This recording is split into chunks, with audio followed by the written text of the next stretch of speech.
तो आज हम लोग क्लास 10th का है ना, चैप्टर कौन सा 2 नंबर ना, चैप्टर 2 है पॉलिनोमियल।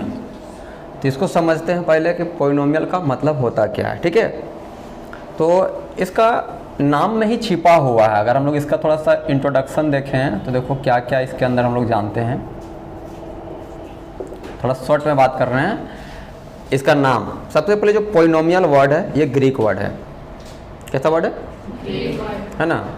तो इसमें दो नाम छिपा हुआ है। एक वर्ड है पॉली और दूसरा वर्ड है इसी में नोमियल। देखो यहाँ से पॉली और यहाँ से नोमियल। और ये जो पॉली होता है इसका मतलब होता है मेनी। क्या होता है? मेनी।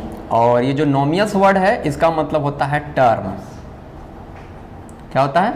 टर्म्स। यानी अगर हम लोग शॉर्ट में बोलें तो पॉलिनोमियल किसको बोलेंगे? जिसमें मेनी टर्म्स होगा। क्या होगा?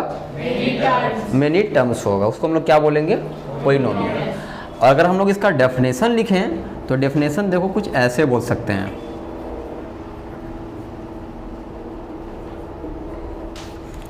कि पॉलिनोमियल इज अ, या कह सकते हैं कि it is an algebraic expression. कैसा एक्सप्रेशन ये? हाँ,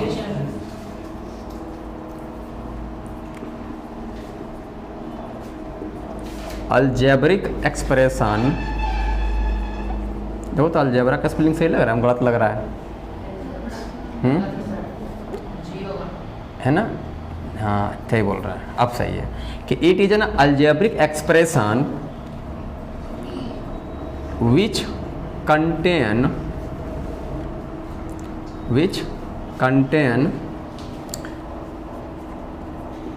वेरिएबल्स। क्या बाबू? हाँ, वेरिएबल्स कोमा कांस्टेंट एंड, देखो कितना चीज़ लिख रहे हैं। वेरिएबल है, कांस्टेंट है and mathematical operation is called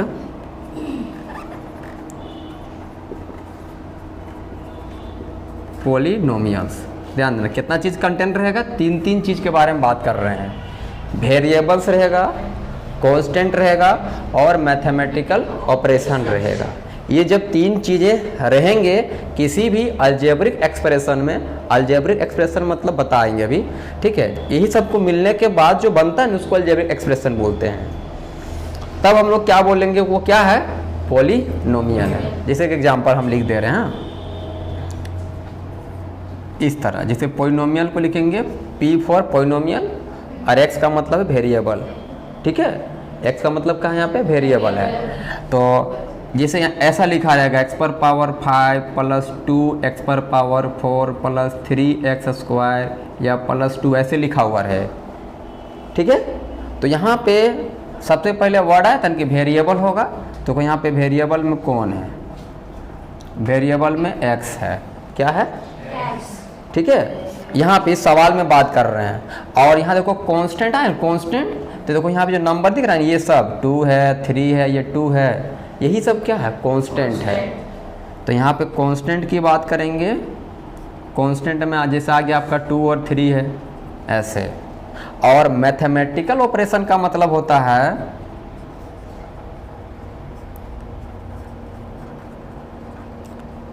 जैसे आपको यहाँ पे दिख रहा होगा बीच में प्लस, अगर मान लो यहाँ माइनस रहता, ठीक है, तो मैथमेटिकल ऑपरेशन के अंदर आता है 4 चीज़। प्लस होगा, या तो माइनस होगा, या तो गुना होगा, या तो भागा होगा।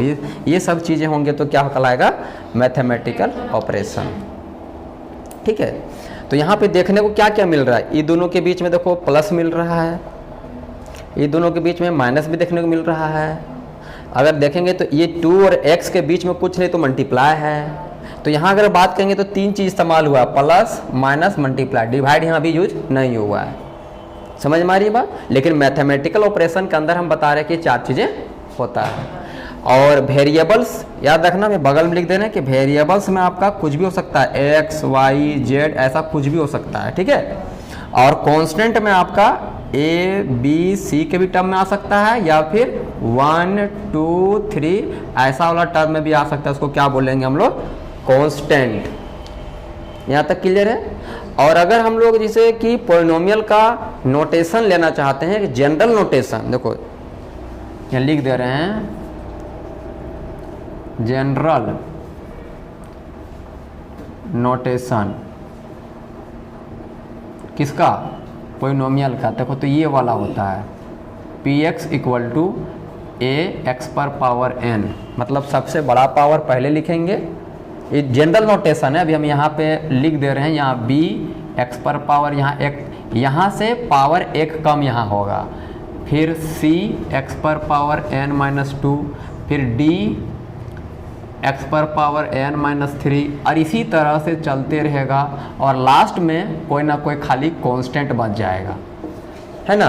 लास्ट में कुछ ना कुछ कांस्टेंट बच जाएगा, पावर घटते जाएगा। और इसी चीज़ को हम लिखना चाहते हैं कि एग्जाम्पल के तौर पे, तो ऐसे लिख सकते हैं कि px इक्वल टू, जैसे 2 a की जगह 2 है, x पर पावर 5 है, प्लस इसकी जगह कोई नंबर है 3 है, x पर पावर यहाँ 5 है ना, तो यहाँ 4 है, मतलब पावर कम रहेगा, इससे पावर कम रहेगा। अगला यहाँ पे मान लो कुछ भी नहीं तो 1 समझ लो, x पर पावर लेकिन 3 है। अब यहाँ समझ जाना कुछ नहीं तो क्या है? 1 है। आगे जाएगा तो पावर और कम हो जाएगा, x2 हो जाएगा, आगे जाके और कम हो जाएगा, हो सकता है लास्ट में केवल क्या बच जाए? कांस्टेंट बच जाए। ठीक है, तो अगर हम यहाँ बात करेंगे तो a b c d ये सब क्या है? कांस्टेंट है, और जो x दिख रहा है वो वेरिएबल है। तो यही क्या कहलाएगा? General notation of polynomial. समझ में आ रही बात? अब हम लोग यहाँ से कुछ और चीज़ें जानते हैं, पढ़े हुए हैं क्लास 9th में, थोड़ा उसको हम लोग भी जान लेते हैं। जैसे अगर कोई पूछे, कोई ये देखा जाए कि डिग्री के बारे में थोड़ा सा जान लेते हैं कि डिग्री हम लोग किसको बोलते हैं, डिग्री किसको बोलेंगे? ठीक है, तो डिग्री यानी कि हायर पावर, क्या बाबू? है ना, हायर पावर ऑफ पॉलिनोमियल। जैसे अगर हम कोई एग्जाम्पल ऐसे लिख दिए कि 3x square plus 3x plus 1 ऐसा लिख दिए, या 2x प्लस 1 ऐसा कुछ लिख दिए, हम बोलेंगे इसका डिग्री क्या होगा? क्या बताएगा? 2 बताओगे, क्योंकि हम लोग देख रहे हैं इस पॉलिनोमियल का सबसे बड़ा पावर क्या है? 2 है। समझ में आ रहा है नहीं आ रहा है? इसको बताओ तो, इसका डिग्री 4। तो डिग्री समझ में आ गया, डिग्री यानी कि higher power of the polynomial. ठीक है, अब हम लोग थोड़ा सा इसका टाइप्स के बारे में बात करेंगे कि पॉलिनोमियल का कितना टाइप्स होता है। ठीक है, किसके बारे में? टाइप्स के बारे में। थोड़ा यहीं पे और कुछ बता देते हैं जिसको बोलते हैं कोफिशिएंट, उसको भी जान लो, है ना? क्या चीज़? कोफिशिएंट किसको बोलते हैं? हाँ, एग्जाम्पल से क्लियर कर देते हैं कि ये कोफिशिएंट का मतलब क्या होता है। ऐसे तो अगर आप लिखना चाहते हैं बोल सकते हो कि जितने भी वेरिएबल का टर्म दिख रहा है ना, तो उसके साथ जो मल्टीपल में जो नंबर होता है ना, उसी को हम लोग कोफिशिएंट कहते हैं। जैसे मैं एग्जाम्पल दिखा रहे हैं, इसे मान लो यहाँ लिख दिए हैं कि px equal to 2x square plus 5x plus 2 ऐसे लिख दिए हैं। और हम आपसे पूछें कि x स्क्वायर का कोफिशिएंट क्या होगा, जिसे लिखने के लिए आ जाए कि कोफिशिएंट ऑफ x स्क्वायर, तो x स्क्वायर के साथ जो नंबर दिख रहा है ना, वही तुम्हारा आंसर हो जाएगा, वही तुम्हारा कोफिशिएंट हो जाएगा। ठीक है, अगर यहाँ बात किया जाएगा कि x का कोफिशिएंट तो कौन होगा? कोफिशिएंट ऑफ x कौन होगा?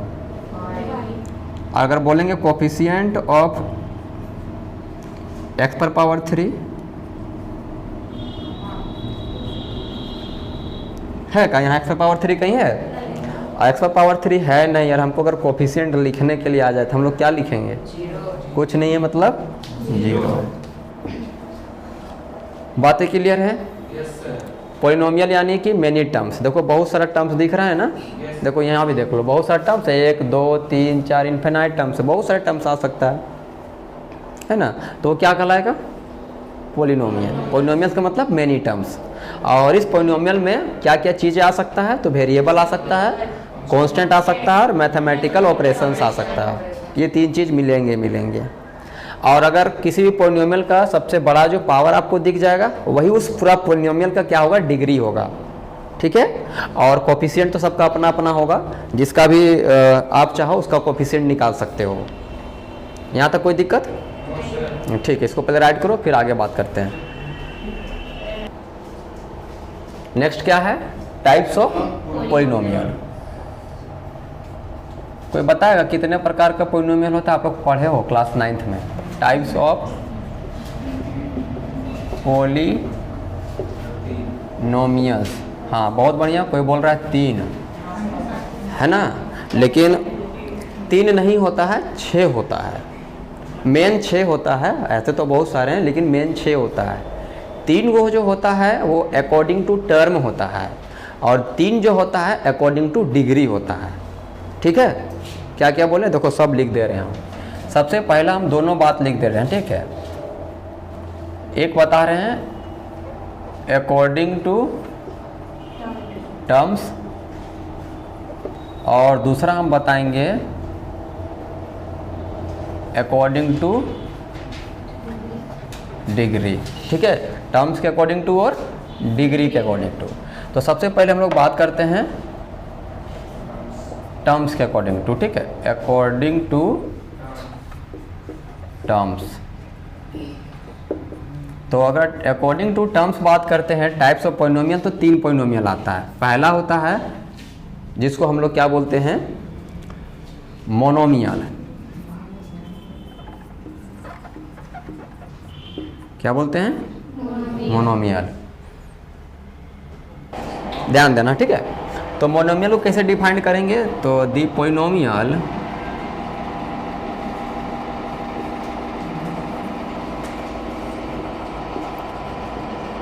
which contain only one term। क्या रखेगा, केवल याद रखना, the polynomial which contain only one term क्या कहलाएगा, मोनोमियल। आप एग्जाम्पल में ऐसे कर सकते हो, केवल वन टर्म, ऐसे 2x²। अब ऐसे नहीं काउंट कर देना ये 1 और ये 1 2 हो गया, तो ऐसे नहीं, प्लस माइनस के बीच में आएगा उसको काउंट करेंगे पूरा। जैसे अगर यहाँ लिख देते हैं ना ऐसे प्लस में 5x, तो यहाँ से लेकर यहाँ 1 और यहाँ से यहाँ 1 2, तो इसको बोलेंगे 2 टर्म। समझ में आ रही है बात? तो अभी हम लोग के पास क्या बात बोल रहे हैं, जिसमें केवल 1 टर्म होगा उसको क्या बोलेंगे हम लोग, मोनोमियल्स। जैसे केवल ऐसे भी लिख सकते हैं, ये भी मोनोमियल है, कुछ भी लिख दो, केवल एक टर्म। अगर ध्यान देना, आप यहाँ y लिखोगे ना अंदर में ऐसे y, तो यहाँ भी आपको क्या होना चाहिए, y के टर्म में होना चाहिए कुछ ना कुछ। हाँ, ऐसे मतलब y के टर्म में आना चाहिए अगर आप यहाँ y लिखे हो तो, क्योंकि इसका मतलब है कि पोलिनोमियल ऑफ टर्म्स x, मतलब x के टर्म में पोलिनोमियल होना चाहिए यहाँ पे, है ना। पोलिनोमियल ऑफ वेरिएबल x, यानी x के टर्म में वेरिएबल वाला पोलिनोमियल होना चाहिए। इसका यही मतलब होता है, x के मतलब जितने भी हम इधर टर्म लिखेंगे उन टर्म में x होना चाहिए, है ना, या तो फिर नहीं होना चाहिए, लेकिन दूसरा वेरिएबल नहीं होगा। कांस्टेंट हो सकता है लेकिन दूसरा वेरिएबल नहीं हो सकता। जैसे हम ऐसे भी लिख सकते हैं, ये भी एक टर्म आ जाएगा आंसर, ठीक है। ऐसे ये ऐसे लिख दिया 5 केवल, तो ये भी है, ठीक है। ये भी क्या है, 1 टर्म है, क्योंकि आप चाहोगे तो यहाँ पे ऐसे x पर पावर 0 लगा सकते हो ना, तो 0 लगा दोगे तो क्या हो जाएगा, वो फिर 1 हो जाएगा। तो कुल मिला के क्या देखो, ये x के टर्म भी आ गया और ये अपने आप में नंबर केवल 5 है, इसीलिए हम बोल रहे थे कि x के टर्म में आना चाहिए। समझ में आ रही बात? ये सब क्या कहलाएगा, 1 टर्म, यानी सब में 1 टर्म है, इसलिए मोनोमियल कहलाएगा। कोई दिक्कत? सेम डेफिनेशन लिखना, बस 1 की जगह क्या कर देगा, तो क्या नाम हो जाएगा उसका, बाइनोमियल। बाइनोमियल है ना। इसका एग्जांपल में कर देते हैं, चेंज यहाँ करना, 1 की जगह 2 कर देना है। जैसे यहाँ हो जाएगा x² + 5 या 2x + 2 या x - 1, कुछ भी होगा, बस 2 टर्म होना चाहिए। सब में 2 टर्म दिख रहा है ना, तो ये सब क्या हो जाएगा, बाइनोमियल। और ट्राइनोमियल में क्या करोगे,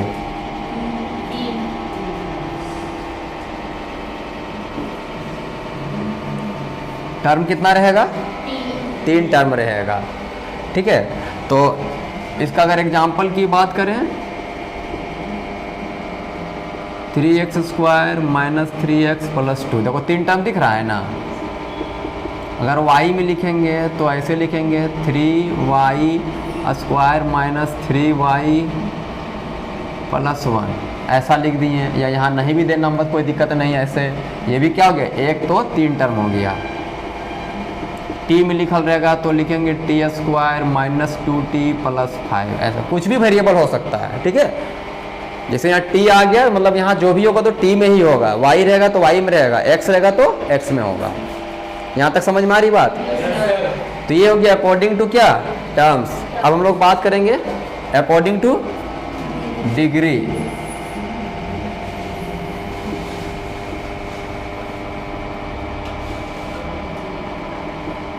अकॉर्डिंग टू डिग्री, तो पहला नंबर इसमें आता है लीनियर पॉलिनोमियल।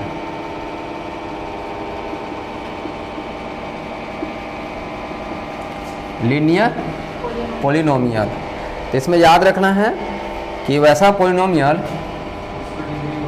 हाँ, जिसका डिग्री 1 होगा। दी पॉलिनोमियल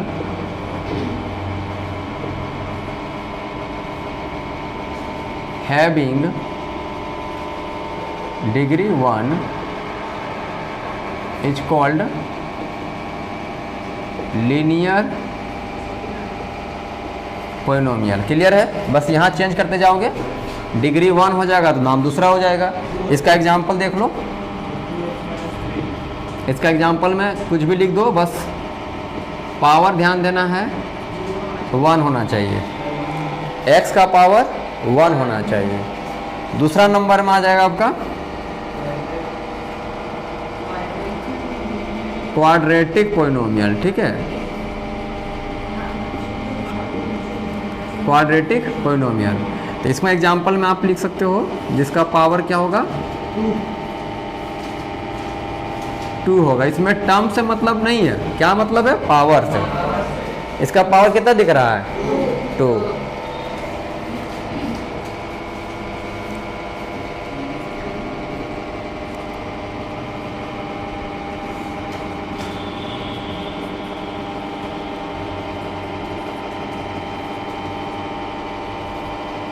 देखो सिंगल है लेकिन अपने आप में क्या कहलाएगा, वो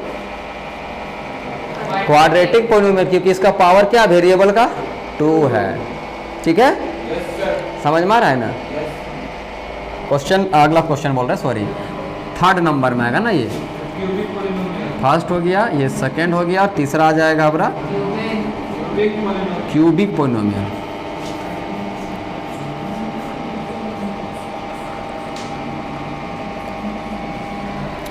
तो इसका डिग्री कितना हो जाएगा, 3। याद रखना, इसका डिग्री 2 याद रखना, इसका डिग्री 3 याद रखना है। ठीक है, एग्जाम्पल हम बताते हैं। देखो ये भी पावर 3 हो गया तो हो गया, हाँ, ऐसे भी हो सकता है। इसका टर्म से कोई मतलब नहीं, बस बड़ा पावर देखना है, बड़ा पावर 3 है तो वो क्यूबिक है, बस पूरा पॉलिनोमियल का हायर पावर देखना है। ठीक है, तो क्या कहलाएगा, क्यूबिक कहलाएगा, क्यूबिक पॉलिनोमियल कहेंगे। ठीक है, चलो फिर हम लोग आगे इसका बात करते हैं कुछ। पहले यहाँ तक तो क्लियर है ना सबका? ठीक, कांस्टेंट पॉलिनोमियल कोई बताएगा? ठीक है, तो याद रखना जिसका डिग्री 0 रहेगा, क्या रहेगा, डिग्री 0 होगा। जैसे एग्जांपल बता रहे हैं हम यहाँ,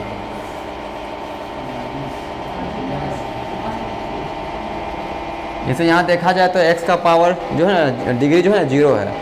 कैसे दिखाएंगे, तो ऐसे, अगर यहाँ लिख भी देते हैं तो कोई फ़ायदा देगा, इसको सॉल्व करेंगे तो वापस से 5 ही मिलेगा। देख लो 5 है, और किसी भी नंबर का पावर 0 करने से वैल्यू क्या मिलता है, 1, यानी क्या मिला, 5। तो यही 5 हो गया, तो 5 क्या कहलाएगा, कांस्टेंट पॉलिनोमियल, यानी जितने भी नंबर है ना वो सब अपने आप में क्या है, कांस्टेंट पॉलिनोमियल है। ठीक है, कोई भी वेरिएबल में ये हो सकता है, जरूरी नहीं। अगर हम y भी लिख देंगे ना तो इस पर कोई प्रभाव नहीं पड़ेगा। कोई प्रभाव पड़ेगा क्या, नहीं पड़ेगा, कोई प्रभाव नहीं पड़ेगा। तो ये बातें समझ में आ गया कि कांस्टेंट पॉलिनोमियल क्या होता है इसको, ठीक है। अब कुछ कुछ नोट की बात हम बताने जा रहे हैं, मतलब विशेष बात बताने जा रहे हैं, उसको आप ध्यान देना, ठीक है। सबसे पहले तो आपको ये जानना है कि जितना किसी का डिग्री होगा, ठीक है, जितना भी किसी भी पॉलिनोमियल का डिग्री होगा, समझना उतना ही उसका वेरिएबल का वैल्यू मिलेगा। डिग्री अगर किसी का 2 है तो याद रखना उसका x का वैल्यू 2 मिलेगा। अगर डिग्री किसी का 1 है तो उसका x का वैल्यू 1 मिलेगा। x का वैल्यू 1 मतलब आपको नंबर ऑफ रूट्स बोलते हैं, उसको क्या बोलते हैं, नंबर ऑफ रूट्स बोलते हैं, या फिर हम लोग उसको नंबर ऑफ जीरोज बोलते हैं, ठीक है। क्या बोलते हैं, नंबर ऑफ जीरोज या फिर नंबर ऑफ रूट्स।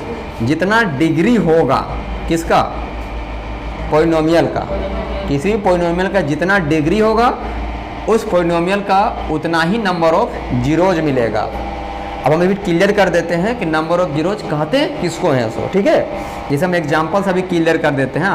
आप लोग बस इतना बताना कि इसका, इस पॉलिनोमियल का पावर यानी डिग्री कितना है,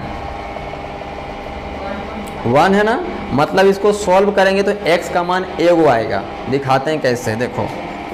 अगर इसको सॉल्व करेंगे तो x + 5 = 0, यानी x बराबर कितना निकला, -5 निकला। तो इसका डिग्री 1 था, इसीलिए जो x बराबर कितना निकला, -5, तो 1 गुना आया x का मान। x का मान क्या आया है, 1 आया है, तो इसीलिए हम लोग, और इसी को याद रखना, इसी को हम लोग बोलते हैं जीरोज। x का मान जो निकला ना, इसी को हम लोग क्या बोलते हैं, जीरोज भी कहते हैं, और इसी को हम लोग रूट्स भी कहते हैं। क्या क्या बोलते हैं, जीरोज भी और रूट्स भी इसी को बोलते हैं। ऐसा क्या है उसको समझते हैं थोड़ा सा। अगर हम इसका वैल्यू को यहाँ रख देंगे ना x के जगह पे, तो इसको सोल्व करने से 0 मिलता है। देख लो रख के, अगर इस -5 को यहाँ पे रख देंगे तो -5 + 5 क्या मिला। तो ध्यान देना क्या मतलब होता है, अगर इस पॉलिनोमियल में x का वैल्यू जितना रखने पे पॉलिनोमियल का वैल्यू 0 आता है, तो हम लोग उस x को क्या बोलते हैं, जीरोज बोलते हैं, या फिर हम लोग उसको रूट्स कहते हैं, ठीक है। अभी दिखाते हैं। एक तो यहाँ पावर 1 वाला था, इसीलिए x का मान 1 आया। अभी हम एक एग्जाम्पल और लेते हैं, पावर 2 वाला दिखाते हैं। उसमें फिर आपको क्या मिलेगा, 2 मिलेगा। x का मान कितना मिलेगा, 2 मिलेगा। देखो ऐसे एग्जाम्पल आप इसको समझो, px = x² - 2x + 1। इसको अगर आप सॉल्व करोगे तो x का मान 2 मिलेगा।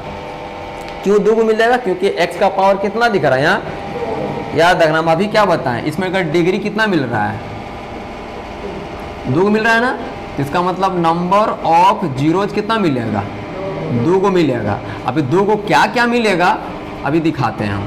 अगर हम इसको सॉल्व करेंगे, x² - 2x + 1 = 0। अब इसको अगर चाहेंगे तो फैक्टराइजेशन तो कर सकते हैं, फैक्टराइज तो जानते हो ना, ऐसे कि x² है -x है फिर -x, क्योंकि जोड़ने से फिर माइनस में 2x आ जाएगा, +1 = 0। इन दोनों से x को कॉमन करेंगे तो 2 x था तो 1 x बचा, यहाँ से x बाहर निकला तो यहाँ 1 बच गया। इन दोनों से माइनस में 1 कॉमन करेंगे, यहाँ x मिलेगा, यहाँ माइनस में 1 मिलेगा, बराबर 0। फिर यहाँ इन दोनों को हम लोग कॉमन करेंगे तो x - 1, और अंदर से मिलेगा यहाँ से x - 1 बराबर 0। अब हम लोग जानते हैं यहाँ से अगर अलग अलग कर देंगे तो x - 1 बराबर 0, और इससे भी क्या हो जाएगा, x - 1 बराबर 0। तो x बराबर 1, x बराबर 1, तो x का क्या मान निकला, सेम निकला भले, लेकिन x का 2 मान निकला ना। इसको हम लोग और शॉर्टकट तरीका सोल्व कर सकते थे यहाँ से, ऐसे कि x² - 2x + 1 बराबर 0 है। ये पूरा अपने आप में x - 1 का देखो होल स्क्वायर का फॉर्मूला है, नहीं तोड़ देंगे तो x - 1 को होल स्क्वायर में आ जाएगा ना वो। फिर स्क्वायर है मतलब इसको 2 बार लिख लेंगे, और 2 बार लिखेंगे तो फिर हम लोग अपना अपना 0 कर लेंगे, x - 1 बराबर 0 और दूसरा x - 1 बराबर 0। अब यहाँ से फिर से x का मान निकालेंगे तो क्या मिलेगा, 1। यहाँ से x का मान निकालेंगे, क्या निकला, 1। तो x का मान क्या निकला, क्या निकला, 2 कहाँ निकला। इस इस पोलिनोमियल का डिग्री 2 था, इसीलिए x का मान 2 गो निकला। अगर डिग्री 3 होता तो x का मान क्या निकलता? 3 गो निकलता। समझ में आ रही बात? और ये जो निकला हुआ x का मान है, इसी को हम लोग क्या बोलते हैं? जीरोज बोलते हैं। क्योंकि अगर हम इस x का वैल्यू को यहाँ रख देंगे ना तो सॉल्व करने से 0 आ जाएगा। अगर इस x का वैल्यू को यहाँ रख देंगे, देखो रख के भी चेक कर लो, तो यहाँ 1 का स्क्वायर क्या मिला? 1 माइनस 2 1 जा 2, तो मतलब 2, और यहाँ +1 है, तो यहाँ +1 और यहाँ का +1, +2 हो गया, और बीच का -2, तो क्या मिला? जोड़ नहीं जान रहे हो क्या? दिखा देते हैं, देख लो, क्योंकि बिना देखे तुम लोग तो जानोगे नहीं ना। देखो यहाँ आपका px था, हम बोले कि ये आपका x² माइनस 2x + 1 है, हम बोले x का मान 1 रख दो, तो ऐसे रख देंगे, जहाँ x है वहाँ 1, तो इधर भी सोल्व करेंगे तो 1² माइनस 2 × 1 + 1, तो 1 का स्क्वायर 1 मिलेगा, 2 1 जा 2 मिलेगा, प्लस में 1 मिलेगा। ठीक है, तो ये 1 और ये 1 मिलकर 2 हुआ, और यहाँ से -2, तो रिजल्ट क्या मिला? 0। तो यही बात मतलब होता है कि इसी को हम लोग जीरोज कहते हैं। क्या बोलते हैं? जीरोज। मतलब x का वह मान, x का वह वैल्यू जिसको पोलिनोमियल में रखने पे पूरा पोलिनोमियल का वैल्यू 0 देता है, तो उस x का वैल्यू को हम लोग जीरोज कहते हैं। यानी x बराबर 1 यहाँ क्या है? जीरोज है। किसका जीरोज है? तो पोलिनोमियल का जीरोज है। किसका जीरोज है? यस। तो समझ में आई बात? यानी क्या समझ में आया? इसलिए हम यहाँ लिखे थे ये बात कि जितना डिग्री होगा उतना ही आपका नंबर ऑफ रूट्स होगा, उतना ही आपका नंबर ऑफ जीरोज होगा। आप नंबर ऑफ रूट्स बोलिए या जीरोज बोलिए, दोनों सिमिलर वर्ड है, दोनों का मीनिंग एक ही है, इसीलिए इसमें घबराना नहीं है। हम आपको बस यहाँ ये सिखा रहे हैं कि जितना डिग्री होगा पोलिनोमियल का, उतना ही नंबर ऑफ रूट्स आपको मिलेगा। यहाँ तक कोई दिक्कत नहीं है ना? चलिए अभी फिर आगे हम बात करते हैं कि ग्राफ में अगर नंबर ऑफ जीरोज निकालना होगा तो कैसे निकालेंगे? किसमें? ग्राफ में। तो जैसे हम आपको बताते हैं अभी, जैसे कोई ये आप लोगों को मालूम है, ये x एक्सिस है, ठीक है, और ये आपका क्या हो गया? y axis. इतना तो सब लोग जानते हो। और ये जो लाइन है x एक्सिस और y एक्सिस जिस पर इंटरसेक्ट होता है, सबको मालूम है कि वो ओरिजिन होता है, 0 0 होता है इसका कोऑर्डिनेट। इसको हम लोग बोलते हैं x एक्सिस। क्या बोलते हैं? हाँ, लेकिन इसका इक्वेशन क्या होता है? y बराबर 0। क्या होता है? और ये जो लाइन होता है इसको हम लोग बोलते हैं y एक्सिस, और इसका होता है इक्वेशन x बराबर 0। ठीक है। और कोई मान लो कि कोई कर्व है, जैसे ऐसे ऐसे ऐसे निकल गया, कोई कर्व है। अब कर्व में हम लोग को बस देख के बताना है कि इसमें नंबर ऑफ जीरोज कितना मिलेगा, नंबर ऑफ जीरोज कितना आएगा। तो कैसे चेक करेंगे? तो बस आपको ये देखना है कि इस कर्व में ये कर्व एक्स वाला लाइन को कितना बार इंटरसेक्ट किया हुआ है। तो आपको पता चलेगा कि इस पॉइंट पे इंटरसेक्ट किया, मतलब 1 बार, 2 बार, 3 बार, तो इसका नंबर ऑफ जीरोज हो जाएगा 3। बात समझ में आया? अगर मान लो ये एग्जाम्पल हम दे रहे हैं 1, अगला हम लोग ऐसे दे दिए, एक ग्राफ बना दिए, इस तरह से दिख रहा है ग्राफ, सबको दिख रहा है।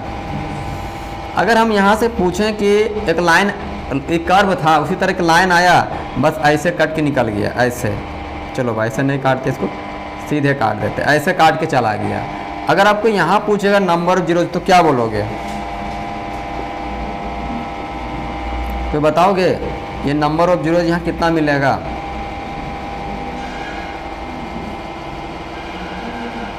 अभी हम क्या बताएं कि एक्स वाला लाइन में जितना बार काटेगा, जितना बार इंटरसेक्ट करेगा, उतना ही नंबर ऑफ जीरोज होगा। आप यहाँ देखो कि एक्स लाइन को ये लाइन कहीं काटा है? नहीं काटा। जब काटवे नहीं किया तो नंबर ऑफ जीरोज क्या हो जाएगा? 0 हो जाएगा। नंबर ऑफ जीरोज हो जाएगा 0। ठीक है। और एक एग्जाम्पल देख लेते हैं, थोड़ा क्लियर हो जाएगा, एक्सरसाइज बनाने में आसानी हो जाएगा, है ना। अच्छा से देख के बस बताना। हाँ,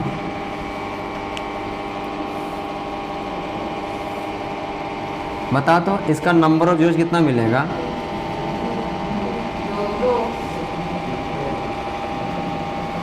अभी हम काउंट कराते हैं आप लोग को। ये एक्स एक्सिस है ना, एक बार यहाँ काटा, एक बार यहाँ टच किया ना, भाई इसमें लाइन में टच किया, और एक बार यहाँ, कितना बार मिला? अब समझ में आ गया कि नंबर ऑफ जीरोज कर्व में कैसे पता करते हैं। सो तो एक्सरसाइज जो आपका है ना एनसीईआरटी वाला 2.1, तो 2.1 में जो आपको पूरा यही करना है, ठीक है। तो ये आप होमवर्क में कर लोगे, कोई दिक्कत नहीं ना होगा। एक बार देखो तो हम बता देते हैं फिर से फटाफट।